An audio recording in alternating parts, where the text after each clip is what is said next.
Cut गए हैं हमारे दोस्त का चालान और हम आ गए हैं बोलान। तो भाईजान आज जो है वो ठंड बहुत बढ़ गई थी कराची में, तो दोस्त के साथ डिसाइड हुआ कि कुछ ऐसा चटपटा खाया जाए जिससे जिसमें हरारत पैदा हो जाए। तो एक हरारत भरी जो है मार्केट है ये, जिसको हुसैनाबाद फूड स्ट्रीट कहा जाता है। फुल चटपटी जगह है ये, इतना रश होता है चलने पे रोड पे, क्योंकि गलियाँ हैं पतली के कंधे से कंधा टकरा रहा होता है। यूँ तो हमारे पास ऑप्शन बहुत सारे थे क्योंकि हम सुपर हाईवे की तरफ थे, लेकिन उसके बावजूद भी हमारे बाहर से आए हुए दोस्त ने इंसिस्ट किया कि भाई कटाकट खाना है तो बोलान का खाना है, क्योंकि जब हम हैदराबाद से आएँ या कोयटा से आएँ तो खाना होता है तो हमें खाना होता है बोलान का कटाकट। तो खैर हमें वो लेके पहुंच गए। उसके अलावा भी वहाँ बहुत सारी चीज़ें मौजूद थी, और इस कटाकट की ख़ास बात ये थी कि इसमें कोई तेल या कोई इन्होंने जो है इस तरह की चीज़ नहीं डाली थी, बल्कि डायरेक्ट पानी में पहले गोश्त को डाल के उन्होंने जो है वो सही से उसको खुश्क किया, और उसके बाद फिर आगे का प्रोसेस हम आगे वीडियो में दिखाते रहते हैं। इसके साथ भी इनके पास बहुत सारी चीज़ें मौजूद थी, जिसके अंदर बोटी, कढ़ाई, गर्मा गर्म चपाती और रोटी वहीं लग रही थी। बारबेक्यू के भी आइटम मौजूद थे।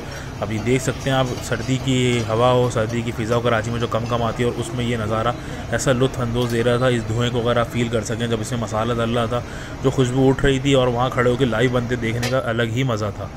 तो बड़ा शानदार नज़ारा था, और इसको एक्सपीरियंस करने के लिए आपको विज़िट करना लाजमी है, क्योंकि वहाँ खड़े होकर देखना एक बिल्कुल ही अलग एक्सपीरियंस था। क्योंकि वहाँ का एक शोर, एक माहौल, और उसके अंदर शदीद ठंड, और उसके ऊपर फिर ये जो है तवे पे पड़े हुए मसाले जात, ये जब मिक्स होकर गर्मा गर्म इनको हीट पहुँच रही थी, जो ये खुशबू उठ रही थी इसमें से, तो बस क्या बताएं आपको।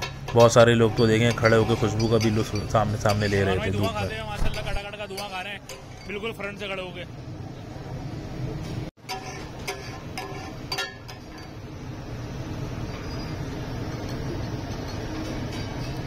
वैसे खाने के तो हम शौकीन हैं, लेकिन ये बड़ी अमेजिंग चीज़ थी कि आपके सामने ही इतनी जल्दी तैयार हो रहा था कि ये जैसे खुश्क होता था इसमें भी पानी ऐड किया जाता था, और फिर इसको मज़ीद फ्राई किया जाता था। फिर इसमें मसाले जात मिलाए गए, टमाटर मिलाए गए, हरी मिर्च मिलाई गई, और इनके गरम मसाले और जो भी मसाले जात होंगे वो मिलाए गए, और उसको अच्छे से जो है फिर खूब तवे पे भून लिया गया। पानी में पानी डल रहा था, धुएँ पे धुआं उठा रहा था, और हमारे मुँह में जो है मज़ीद पानी आता जा रहा था, और हम खड़े हुए देख रहे थे। उसके बाद पूरी एक टिकिया बटर की इन्होंने इसमें डाली। अब कहने को तो यही है कि भाई तेल में फ्राई नहीं है, लेकिन बटर आ गया माशाल्लाह तकरीबन इसके अंदर पूरी एक बड़ी टिकिया, तो हिसाब तो बराबर हो गया। लेकिन कुछ वर्जिश करनी पड़ेगी इसको खाने के बाद।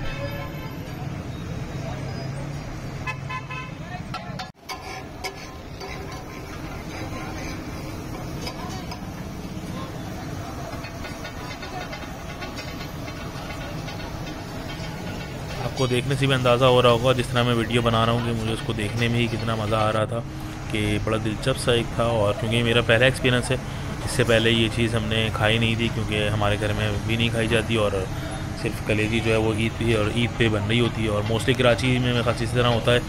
तो खैर हम बड़ा इसको इंटरेस्टिंग अंदाज से देख रहे थे, और ये हमारा कटाकट बिल्कुल तैयार हो गया है, और अब हमें सर्व किया जा रहा है। सर्विस बड़ी अच्छी थी, सलाद रायता और रोटी के ख़ास तौर पे, क्योंकि सामने ही तंदूर लगा हुआ था, तो गर्मा गर्म रोटी हमें साथ सर्व करी जा रही थी। तो ये हमारा बेहतरीन लजीज़ चटपटा कटाकट आ गया है, जिसने जो है वो सर्दी के माहौल में भी हमें फुल गर्मा गर्म कर दिया। इसके अंदर आप अपने हिसाब से जो भी चीज़ ऐड करवाना चाहें, दिल, गुर्दे, कलेजी, और जो लोग ये खाते हैं उनको पता है कि इसमें क्या कुछ ऐड हो जाता है, तो अपने हिसाब से आप बनवा सकते हैं। लोकेशन है इसकी बुलान रेस्टोरेंट हुसैनाबाद पे, रुखाई मस्जिद के पास।